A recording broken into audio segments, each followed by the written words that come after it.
Bismillahirrahmanirrahim. Assalamualaikum warahmatullahi wabarakatuh.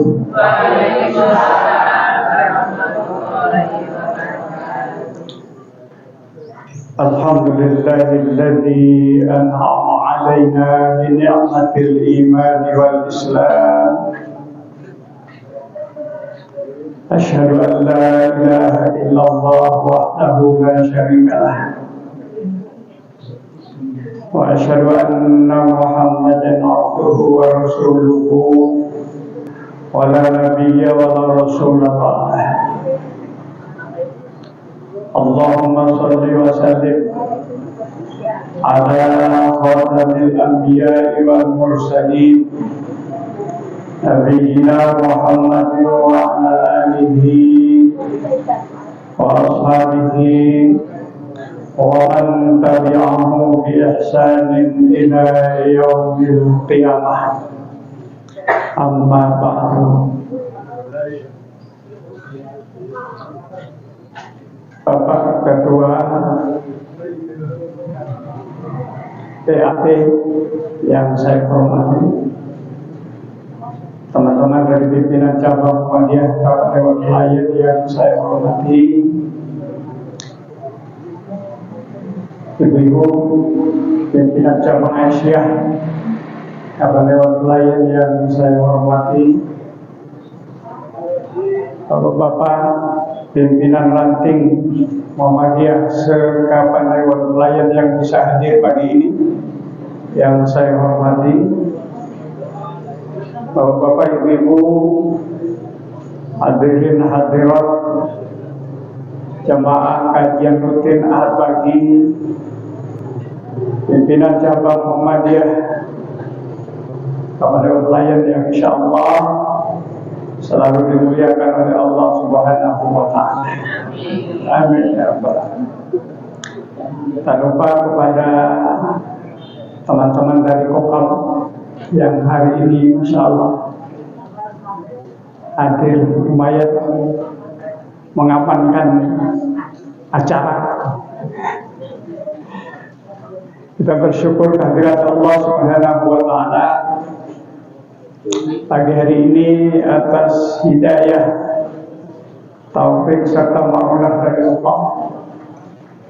Kembali kita hadir di majelis kita untuk saling ingat mengingatkan, ngajak mengajar. Sebab kali-kali saya sering katakan manusia itu Nabi sudah uling pada kita, mahallul khata' wan nisyan. Yang namanya manusia itu wadahnya salah dan lupa. Ya itu Bu. 2 minggu yang lalu diberi pengajian, hari itu ditanya apa yang diisi 2 minggu yang lali Pak. Jelas lali. Bapak-bapak juga begitu.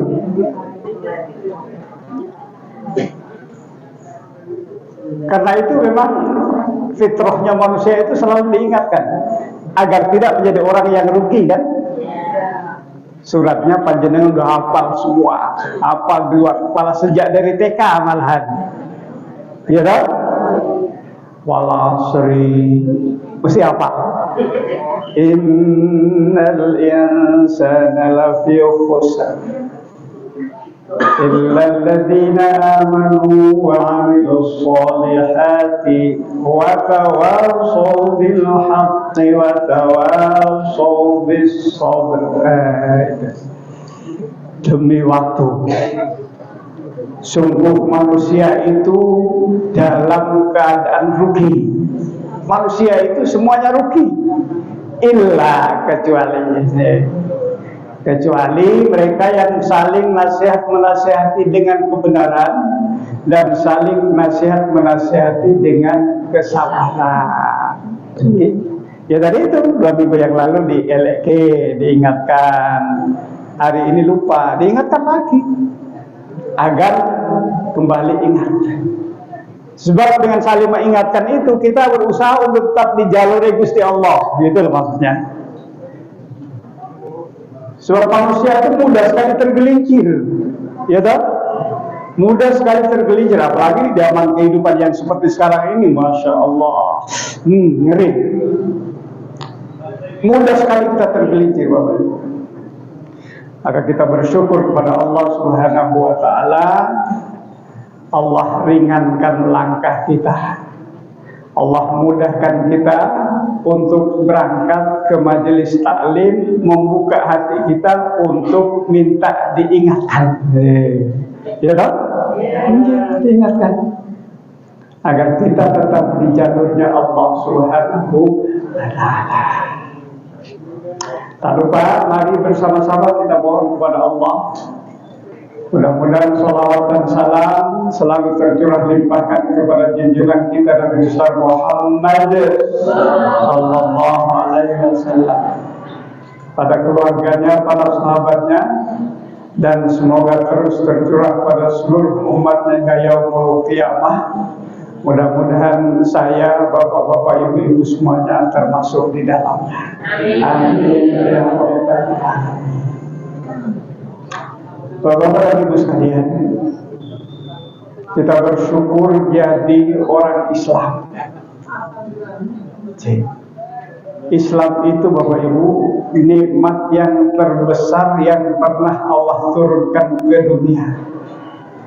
Tidak ada nikmat melebihi nikmat Islam. Dan kita oleh Allah Subhanahu wa Ta'ala dipilih, diberikan kita hidayah untuk memilih Islam menjadi pegangan hidup kita. Tidak ada nikmat yang melebihi nikmatnya Islam, Bapak Ibu. Maka bersyukur kita jadi Islam. Jadi itu senang betul jadi orang Islam. Tenane, sungguh. Bapak-bapak juga begitu. Mesti senang jadi orang Islam. Sebab banyak Islam yang menghantarkan kita menuju keselamatan. Mungkin namanya Islam harus selamat sih. Islam itu artinya selamat. Masya Allah, kita udah hafal, sangat populer ayatnya, kita semua udah hafal. Innad-din indallahil Islam. Ada orang mengartikan sesungguhnya agama yang paling mulia, agama yang paling benar, salah. Maaf ibu-ibu guru TK, guru SD, guru agama dulu di zaman Pak Harto itu ayat ini diartikan agama yang paling benar itu Islam. Salah, nggak ada agama, ada isim tafdil di situ, nggak ada. Yang ada hanya nun tauhid. Innad-din. Sesungguhnya din itu indallah, di sisi Allah, al-Islam, hanya agama Islam. Gusti Allah Maha Esa, agamanya hanya satu. Tidak mungkin Allah Maha Esa kok menurunkan agama pirang-pirang di dunia. Nggak mungkin. Bingung nanti manusia, aku pilih yang mana ya? Gusti Allah Maha Esa kok menurunkan agama pirang-pirang, nggak mungkin. Maka Allah tegaskan innad-dina indallahil Islam.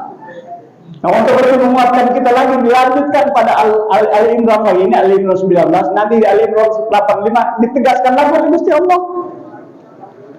Wa man yabtaghi ghayral islami dinan falan yuqbala minhu wa huwa fil akhirati minal khasirin. Tegas banget. Pemain Islam ini barang siapa yang memilih selain Islam menjadi agamanya, Bapak Ibu, Allah tegaskan falayu minhu, sekali-kali tidak diterima agamanya itu, tidak diterima, ditolak oleh Allah. Kalau Allah yang nolak, siapa yang terima? Ayo. Gusti Allah nolak, karena itu bukan agamanya Gusti Allah, gitu loh. Jadi tegas banget kalau siapapun dia memilih agama selain Islam menjadi agamanya, ditolak oleh Allah, tidak diterima. masih ditutup oleh Allah. Huwa, dia orang yang punya agama selain Islam itu fil akhirati, besok di akhirat minal khosirin, termasuk orang yang rugi. Gitu? Bu, besok di akhirat itu adanya yang dua loh Bu, untung dan rugi. Untung dan rugi. Alhamdulillah, kita bersyukur kepada Allah. Kita sampai saat ini berdoa mudah-mudahan sampai kembali kepada Allah tetap memilih jadi wong untung. Amin ya rabbal alamin. Tadi itu godaannya banyak Bu, godaannya luar biasa banyaknya. Bapak dan Ibu sekalian, pada pagi hari ini saya ingin membawakan sebuah tema. Tema ini tiap hari kita selalu langsungkan dalam doa kita. Sukses dunia, kiat untuk sukses dunia, sukses akhirat. Ini doa tiap hari, minimal 5 kali kita selalu minta sama Gusti Allah. Ya dah? Namanya doa apa Bu? Sapu jagat. Doa sapu jagat. Itu mesti di antara sekian banyak doa yang kita pohonkan kepada Allah, itu mesti ini katur, mesti. Rabbana atina fid dunya hasanah wa fil akhirati hasanah wa qina adzabannar. Wahai Tuhan kami, berikan kami kebahagiaan hidup di dunia, beri pula kami kebahagiaan hidup besok di akhirat. Wa qina adzabannar, dan hindarkan kami ya Allah dari siksa api neraka. Imbang bukan doa ini Bu? Doa ini imbang kan? Imbang dunia akhirat, imbang bukan? Boten. 2 berbanding 1.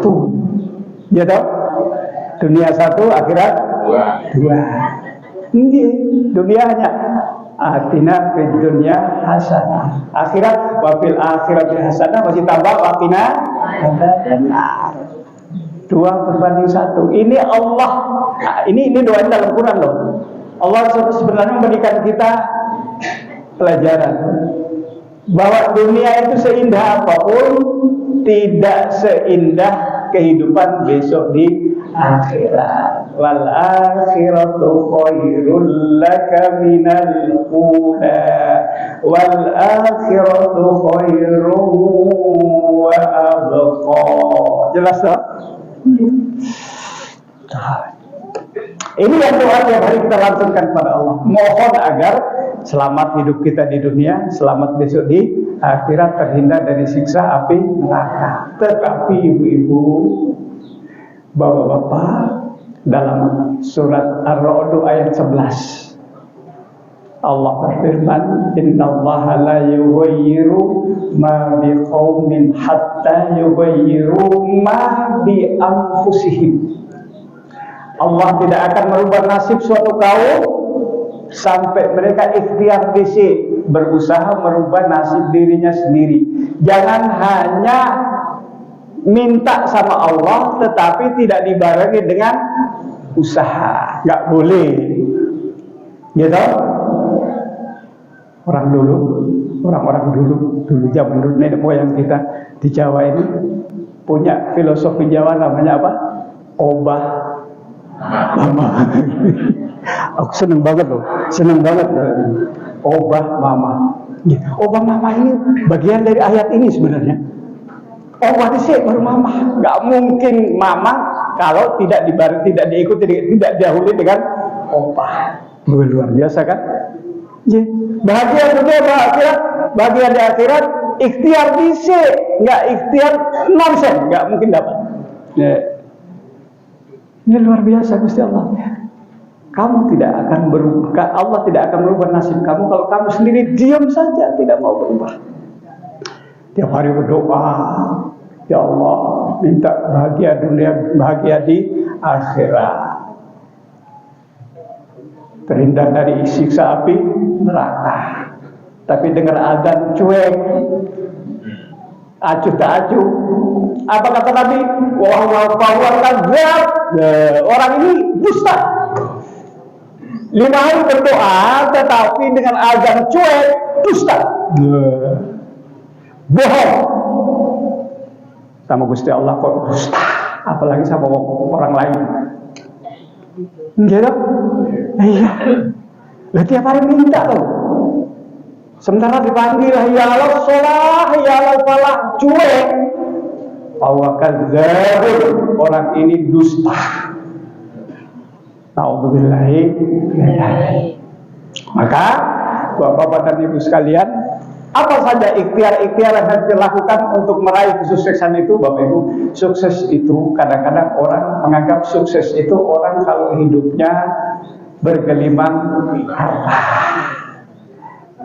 Umumnya kan begitu ya, punya rumah megah, kemana-mana tumpahin mobil mewah, wah itu bahagia banget ya. Betul Ibu?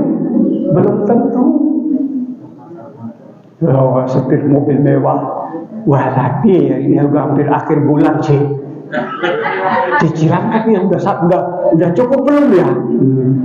Lah ya bahagia betul, bosan. Artinya apa? Harta benda, kemewahan yang kita tampakkan dalam pandangan lahiriah itu belum tentu menjamin suatu kebahagiaan. Gitu loh. Ini kenyataan yang kita hadapi dalam kehidupan saya, Bapak Ibu. Artinya apa? Bukan itu. So Islam mengajarkan kita bahwa kesuksesan itu adalah ketentraman jiwa, kedekatan kita sama Gusti Allah. Itu kesuksesan yang hakiki. Betul, pasti. Oh nggak punya apa-apa toh, hidup pas-pasan, tapi dekat sama Allah. Allah turunkan rahmatnya, masuk dalam hati kita, ketentraman muncul, bahagia. Bahagia ini tidak dibeli, tidak bisa dibeli dengan uang kita seberapapun banyaknya. Oke. Maka monggo kita berusaha untuk itu. Ada 7 minimal yang saya sampaikan pada kesempatan ini. Kiat kita untuk meraih kesuksesan, kebahagiaan dunia sampai akhirat. Pertama, untuk meraih sukses bahagia dunia akhirat itu pertama beriman dan beramal soleh. Ini jelas nih, jelas. Quran itu kalau kita ketemu amanu mesti lanjutannya amilus solihat. Itu mesti bergandengan, nggak akan bisa. Allah berfirman dalam Quran surat Al-Baqarah ayat 5, Bapak Ibu. Ulaika ala hudam mir rabbihim wa ulaika humul muflihun. Mereka itu orang-orang yang mendapat hidayah, petunjuk dari Tuhan mereka, dan mereka itulah orang-orang yang beruntung. Beruntung itu sukses. Orang-orang yang beruntung. Dalam Quran muflihun itu orang-orang beruntung, sukses, bahagia dunia dan akhirat. Bapak-bapak dan Ibu sekalian, ayat 5 surat Al-Baqarah ini adalah menutup rangkaian sikap perilaku solehah. Kalau kita buka Al-Baqarah awal itu kan Allah menyebutkan orang takwa itu mereka yang pertama iman. Okay. Kemudian mewujudkan imannya itu dalam bentuk amal soleh berupa sholat, hubungan vertikal dengan Gusti Allah. Tetapi juga harus mengatur hubungan horizontal kita dengan sesama. Apa? Wa mimma razaqnahum yunfiqun. Masyaallah, luar biasa. Maka betul dalam Quran surat Al-Imran 112 itu Allah menyebutkan mereka itu diliputi kehinaan, kebinasaan aina ma thuqifu illa bihablim minallahi wa hablim minas. Manusia itu diliputi kehinaan, kecelakaan, kesesatan dimanapun saja mereka berada, kecuali mereka yang mau mengatur hubungan mereka dengan Allah, sholat, dan juga mau mengatur hubungan mereka dengan sesama dalam bentuk horizontal. Wa mimma razaqnahum yunfiqun. Kemudian apa lagi? Berpegang teguh pada kitab suci, baik Al-Quran maupun kitab-kitab yang diturunkan sebelum Al-Quran. Kemudian apa lagi? Yakin akan adanya kehidupan besok di akhirat. Lalu ditutup oleh ayat ini, ulaika ala hudan min rabbihim. Mereka itu adalah orang-orang yang mendapat petunjuk dari Tuhan mereka, mendapat hidayah dari Tuhan mereka. Ini apa maksudnya? Agar kita sadar bahwa apapun yang kita berbuat dalam bentuk kebaikan itu bukan karena kita yang sergap, bukan karena diri kita, tetapi itu semata-mata karena hidayah dari Allah. Sebab kalau kita merasa diri kita, bahaya lah, bisa timbul sifat macam-macam, entah itu riya, entah itu takabur. Tapi kalau kita sadar, kerajinan kita untuk berangkat ke masjid ketika dengar azan, ya toh, puasa Senin Kemis, puasa Daud, Yaumul Bid. Kita bersyukur pada Allah bahwa Allah memberikan kita keentengan untuk melaksanakan itu. Kenapa? Yakin bahwa ini bukan karena saya yang sergap, tetapi semua akan saya kerjakan karena petunjuk hidayah dari Allah Subhanahu wa taala. Ini Gusti Allah tutup dengan ayat ulaika ala hudan min rabbihim. Mereka itu orang-orang yang mendapat hidayah, petunjuk dari Tuhan mereka. Dan dari itu maka wa ulaika humul muflihun. Itulah yang menyebabkan jalan mereka menuju kepada sukses dunia, sukses akhirat itu tadi. Jadi monggo Bapak, berkali-kali saya kalau dalam pengajian saya katakan kita tidak bisa apa-apa tanpa pertolongan Gusti Allah. Nasta'in ala umurid dunya waddin. Hanya kepada Allah kita mohonkan pertolongan dalam segala urusan kehidupan kita, baik yang menyangkut urusan kehidupan dunia kita, terlebih menyangkut urusan kehidupan akhirat kita. Sebab Nabi mengatakan al-imanu yazidu wa yanqus. Iman itu kadang-kadang naiknya tinggi sekali, tapi kadang-kadang turunnya rendah sekali. Ya toh, Bu? Nggih. Kadang-kadang belum adzan kok adzan toh. Ya toh, itu sangat tinggi banget itu. Apa lampu mati apa ya kok jam segitu belum adzan? Tapi kadang-kadang dengar adzan, ngadzan meneh. Ya toh? Kok tahu-tahu udah masuk Ramadan lagi ya? Aduh. Tapi kalau ada hidayah, imannya baru tinggi-tingginya. Ya Allah, panjangkan umur hamba agar bisa ketemu dengan Ramadan. Itu. Tapi kalau tidak ada iman, baru turun imannya, mesti tadi itu. Waduh, sebentar lagi puasa, Cik. Iya, enggak biar. Puasa ya puasa. Iman orang, kalau iman sami'na wa ata'na. Allah perintahkan puasa, sami'na wa ata'na puasa. Gitu loh. Semua itu karena hidayah dari Allah. Sekali lagi, apapun yang kita kerjakan Bapak Ibu, ahad pagi kok sergap banget berangkat haji padahal jauh-jauh loh. Jauh-jauh, ada yang dari Gading, ada yang dari Pelompokan, ada yang dari Siono, Masya Allah, ada yang dari Getas. Dari Getas ada kayak, ada tadi mana tadi Mas tadi yang dari Getas? Iya. Kok menyembunyikan diri di belakang? Saudara kita dari Getas hati selalu dari Dengok semua hadir. Kenapa? Karena hidayah Allah. Enteng melangkahkan kaki kita berangkat ke majelis taklim, semua karena hidayah Allah. Kembalikan kepada Allah Subhanahu wa ta'ala. Yang kedua Bapak Ibu, kiat sukses untuk meraih kebahagiaan dunia akhirat adalah menjalankan kewajiban-kewajiban. Menjalankan kewajiban-kewajiban.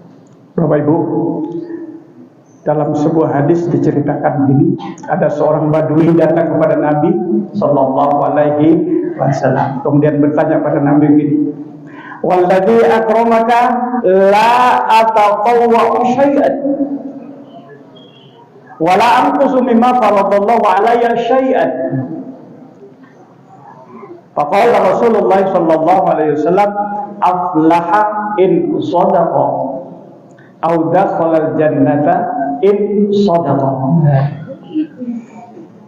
Jadi Badai ini datang kepada Nabi bertanya begini, demi zat yang memuliakan Anda wahai Rasulullah, aku dalam kehidupan ini tidak pernah mengerjakan yang sunat sedikit pun. Sholat sunat nggak pernah ngerjakan, puasa sunat juga nggak pernah ngerjakan, infak sedekah nggak pernah.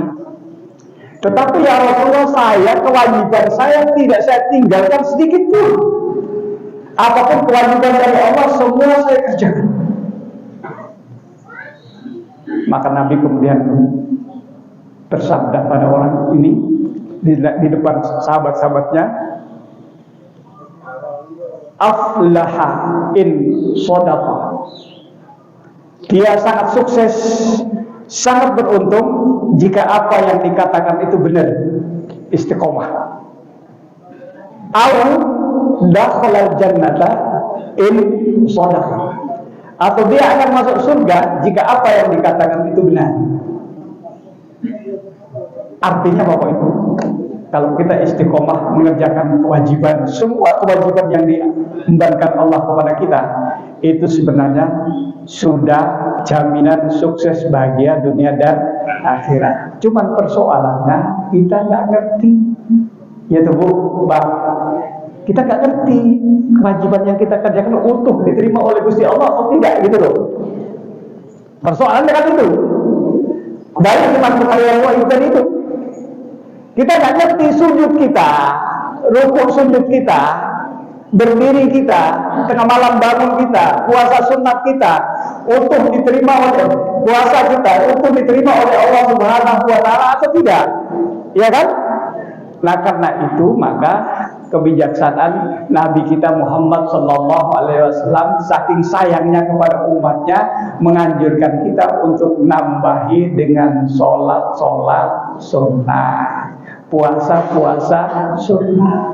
Untuk apa? Untuk nambal. Untuk nambal. Barangkali ada yang bolong dari itu. Kalau nggak ditambal, kembali dalam keadaan bolong kepada Allah, kira-kira piye? Ngeri. Ngeri Pak. Kembali kepada Allah dalam keadaan bolong amal. Kenapa? Pede hanya mengerjakan yang wajib, tinggal ke yang sunat. Padahal Masya Allah, yang sunat-sunat itu ketoe berat, tapi kalau dilakoni enteng, dan dengan sangat enteng itu ganjaran Masya Allah berlipat ganda. Ya toh Pak Bu. Hadis riwayat Muslim, panjenengan sudah pernah dengar, barang siapa yang menjaga 12 setiap hari, ya, menjaga 12 setiap hari, itu tidak hanya masuk surga biasa Bapak Ibu, dibangunkan tempat khusus di dalam surga. Dalam arti yang lain, dibangunkan istana di surga. 12 setiap hari. Kok 12 abad? Abad itu bayangan setan. Pasti itu setan itu wabok nih. Apalagi masih dinas. Wah, berat itu. Ya tuh Pak. Jadi alasan, waduh, dan istirahat aja sebentar Ki. Padahal yang 12 itu paling berat kan waktu zuhur, ya kan? Waktu zuhur itu 4 sebelum, 2 sesudah. Bukan lebih berat. Lebih berat yang kedua di waktu subuh. Kenapa? Bikin ngantuk. Maka selain yang masuk 12 ini, Gusti Allah masih berikan kita bonus lewat sabda Nabi Sallallahu Alaihi Wasallam, rokaatanil fajri khairum minad dunya wa ma fiha. Ya Allah, Islam itu luar biasa Bapak Ibu. Beruntung kita jadi wong Islam. 2 rakaat sholat fajar, 2 rakaat sholat sunat qobliyah subuh itu pahalanya lebih baik daripada dunia dan seisinya. Rugi tidak kalau tidak kerjakan. Rugi saja, rugi banget. Jadi ibu-ibu, bapak-bapak, jangan punya prinsip sunat itu dikerjakan berpahala. Tidak dikerjakan tidak apa-apa, titik, pojok titik, masih koma deh. Walaupun dalam buku titik, tapi bagi kita di koma di C, tambahi. Tidak dikerjakan tidak apa-apa, tetapi amat sangat rugi. Iya loh, 2 rakaat pahalanya lebih baik daripada dunia dan seisinya. Bayangkan. Dari monggo Bapak Ibu, walaupun barangkali kewajiban-kewajiban yang kita kerjakan ini sudah menjamin kesuksesan kita, tetapi karena kita belum mengerti kewajiban yang kita kerjakan itu sukses semuanya diterima oleh Allah atau tidak, maka Nabi kemudian memberikan kita anjuran untuk mengerjakan yang sunnah. Yang ketiga, Bapak Ibu, mendirikan sholat sebagai ibadah utama dan tiang agama. Jadi bukti keislaman seorang itu dilihat dari sholat setelah syahadat. Dan sholat itu menjadi benteng, menjadi pemisah antara muslim dengan kafir. Artinya kalau batas ini hilang, walaupun masih KTP-nya masih Islam, tetapi hakikatnya sudah maaf kafir. Batasnya sholat, Bapak Ibu, batasnya sholat. Sholat itu tiang agama, Bapak Ibu. Dalam hati kita timbul semangat jihad kalau kita dekat dengan Allah lewat sholat. As-sholatu imaduddin. Sholat itu adalah tiang agama. Paman aqamaha faqad aqamaddin. Barang siapa yang menegakkan sholat, sungguh dia menegakkan agama. Wa man tarakaha faqad hadamaddin. Barang siapa yang meninggal ke sholat, maka sungguh dia telah meruntuhkan agama. Orang yang tidak sholat cuek terhadap Islam. Wajah apa-apa Islam? Men. Pasti itu. Karena tidak ada wajib dari dirinya. Tapi kalau dia dekat dengan Allah, dia cinta Islam, maka dia akan berusaha membela Islam mati-matian. Itu. Maka Nabi mengatakan Islam itu tiang agama, sholat itu tiang agama.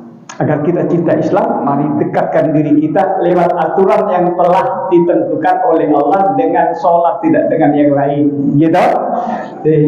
Innani Allah la ilaha illa ana fa'budni wa aqimis sholata li dzikri.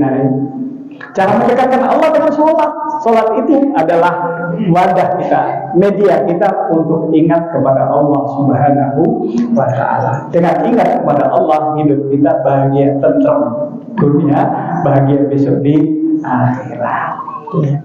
Amin ya rabbal alamin. Jadi itu yang ketiga ya Bapak Ibu ya. Yang keempat sekarang, yang keempat adalah membersihkan diri dari dosa dan maksiat. Membersihkan diri dari dosa dan maksiat, bertaubat kepada Allah serta kembali kepadanya. Sebagaimana firman-Nya, a'udzubillahi minasyaitonirrajim, wa tubu ilallahi jami'an ayyuhal mu'minuna la'allakum tuflihun.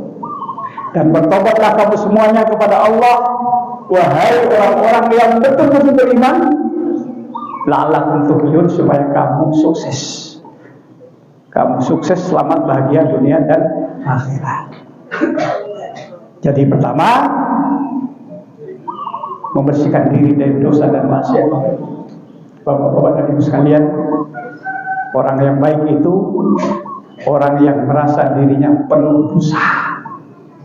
Sekali lagi, saya ulangi, orang yang baik itu orang yang merasa dirinya penuh dosa. Meskipun sudah aktif di masjid, meskipun sudah aktif majelis taklim, meskipun sudah aktif mengerjakan segala yang disunnahkan, tetapi yang terbaik adalah mereka yang selalu merasa dirinya kotor, merasa dirinya banyak dosa. Kenapa? Dengan itu kemudian kita dipicu dan dipacu untuk selalu mohon ampun kepada Allah Subhanahu wa Ta'ala. Ini kuncinya selalu merasa diri kita ini kotor. Ya, maka kita kalau udah merasa diri kotor, mesti berusaha membersihkan diri kita dari perbuatan kotor itu. Dan sesuatu yang sudah kotor mendekatkan diri kita, kita minta kepada Allah agar diampuni, kan gitu. Nastaghfiruh, kita mohon ampun kepada Allah Subhanahu wa Ta'ala. Karena hanya Dia yang mengampuni kita, tidak ada yang bisa mengampuni kita kecuali Allah Subhanahu wa Ta'ala. Nabi kita saja, dulu pernah saya sampaikan pada jadwal saya tahun yang lalu, Nabi kita saja maksum terpelihara dari dosa sekecil apapun. Itu saja beliau memberikan contoh kepada umatnya, tidak pernah kurang dari 70 sampai 100 kali istighfar mohon ampun kepada Allah Subhanahu wa Ta'ala. Apatah lagi kita itu setiap detik selalu berbuat salah, ya pasti nih. Iya. Ini ada segini loh, dihitung sendiri, ukur sendiri. Dosa yang muncul dari sini luar biasa. Ya toh? Kadang-kadang tanpa sadar berbicara, niat kita nggak punya niat menyakiti, tapi orang yang dengar barangkali sakit, ya kan? Jadi ini pusat dari sini. Maka jalannya untuk bersihkan banyak istighfar, mohon ampun kepada Allah. Astagfirullah. Astagfirullah. Nabi saja 70 sampai 100 kali, apalagi kita. Perbanyak istighfar, mohon ampun kepada Allah Subhanahu wa Ta'ala. Bertaubat kepada Allah, kembali kepada Allah Subhanahu wa Ta'ala dengan taubatan nasuha. Samping itu juga selalu minta pada Allah. Jadi Syekh Abdul Aziz bin Baz memberikan pesan kepada umat Islam seluruh dunia agar dalam sholat sunat mereka di setiap sujudnya minta 3 hal. Jangan, insya Allah udah banyak yang hafal. Minta 3 hal. 1, Allahumma inni as'aluka husnal khotimah. 2, Allahumma rzuqni taubatan nasuha qablal maut. 3, Allahumma ya muqallibal qulub tsabbit qalbi ala dinik. Ini pergantungan kita kepada Allah. Pergantungan kita kepada Allah Subhanahu wa Ta'ala. 1, minta agar hidup kita istiqomah sampai husnul khotimah. Penentu kita selamat nanti ada di saat akhir itu loh. Sementara saat akhir itu pertarungan akhir antara iblis, setan dengan malaikat. Setan dengan segala kelicikannya datang dengan berbagai cara agar kita itu lupa sama Gusti Allah, tidak husnul khotimah. Tapi malaikat datang, katakanlah la ilaha illallah. Malaikat tuh jujur apa adanya. Kalau iblis dengan berbagai kelicikannya, dengan segala kelicikannya. Contoh, Pak Wenas ingin punya mobil mewah, tapi sampai meninggalnya nggak dapat. Wah, iblis datang lagi loh, Mas, angan-anganmu, iya loh. Saat seperti itu kok dicabut? Cabut dalam keadaan tidak kelingan Gusti Allah, tapi kelingan mobil mewah, su'ul khotimah, na'udzubillahi min dzalik. Sementara malaikat mengatakan, katakanlah wahai hamba Allah, la ilaha illallah. Mati husnul khotimah. Mangkana akhiru kalamihi la ilaha illallahu dakhalal jannah. Barang siapa yang di akhir ucapannya bisa mengucapkan kalimat la ilaha illallah, dakhalal jannah, jaminannya masuk surga. Enteng Pak, tetapi tidak semudah yang kita bayangkan. Kenapa? Godaannya gede banget di saat akhir itu. bergantung seharian kita, hari-hari kita. So dikira pembuatan. Kalau desa kita ini sudah digulinake, bahasa Jawa sedikit-sedikit nggak apa-apa ya. Digulinake dengan ucapan-ucapan baik terutama la ilaha illallah, astagfirullah, subhanallah, alhamdulillah, Allahu akbar. Allah mudahkan Pak besok. Tak dituntuni pun insya Allah bisa. Tapi kalau selama ini nggak pernah basah dari pikir, buahnya. Walaupun hanya sekedar mengucapkan kalimat la ilaha illallah. Monggo perbiasakan untuk selalu bertaubat kepada Allah Subhanahu wa taala. Ucapan-ucapan baik insya Allah menghantarkan kita menuju kepada husnul khotimah. Amin ya rabbal alamin. Kelima, mengingat Allah dan mensyukuri nikmat-nikmatnya. Mengingat Allah dan mensyukuri nikmat-nikmatnya. Bapak-bapak dan ibu sekalian, orang yang selalu bersyukur adalah orang yang sadar bahwa hidupnya ini bergantung pada apa yang menjadi pemberian nikmat dari Allah Subhanahu wa taala. Kebahagiaan yang dihadapi, kesenangan yang diterima dalam kehidupan ini adalah nikmat Gusti Allah. Gandeng ingat akan nikmat-nikmat Allah ini pada menghantarkan dia menjadi orang yang selalu bersyukur kepada Allah. Allah ingatkan kita, fadhkuru ala Allahi la'allakum tuflihun. Maka ingatlah akan nikmat-nikmat Allah supaya kamu sukses. Tegas banget. Ingatlah akan nikmat-nikmat Allah la'allakum tuflihun supaya kamu sukses. Ya orang yang benar ini yang tahu diri lah, maaf yang tahu diri, bahasa saya kadang-kadang kasar, yang tahu diri. Bahwa hidup kita ini bukan karena kita. Saya punya sesuatu ini bukan milik saya gitu loh. Ini adalah nikmatnya Allah Subhanahu wa taala. Insya Allah syukur kepada Allah. Tapi kalau kita merasa sesuatu yang kita milik kita, nggak akan syukur. Umur panjang, sehat, apa yang menjadi sarana kehidupan kita yang diberikan oleh Allah, kita akui bahwa itu milik Gusti Allah. Mesti hidup ini syukur dan syukur.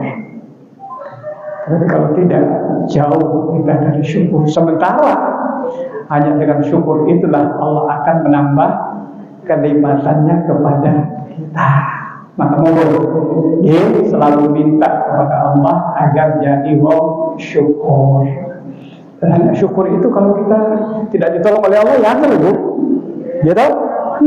Semua kembali kepada pertolongan Allah Subhanahu wa taala. Allah ingatkan kita bahwa hidup kita bergantung pada nikmat Gusti Allah. Kemudian hati kita selalu bersyukur kepada Allah Subhanahu wa taala. La in syakartum la azidannakum. Jika kamu bersyukur, pasti Allah akan nambah nikmatnya kepada kamu sekalian. Tapi kalau kamu ingkar, tunggu saja.